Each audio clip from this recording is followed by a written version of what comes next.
काल में भैया ठीक बा अपन सुनाओ। सुन ले बानी भैया तारा गांव में आंख में लगते साइकिल गायब हुआ था। हाँ हाँ सही सुन ले बड़ा, यही तेरा साइकिल चोरी होता टे। अच्छा तो हमार साइकिल काहे नहीं के चोरी हो जात। तोर कौन साइकिलिया हो? ये तो पिछुआ साइकिल लागल बाटे। भैया तू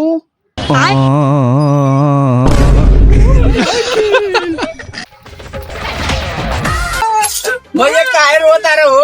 साइकिल गायब नहीं हुई तो कर पहुंच। कोनो बात ना भैया, हमार साइकिल पर हमरा साइकिलिया से चल चला। साइकिलिया भैया कौन साइकिल सही लो भाई?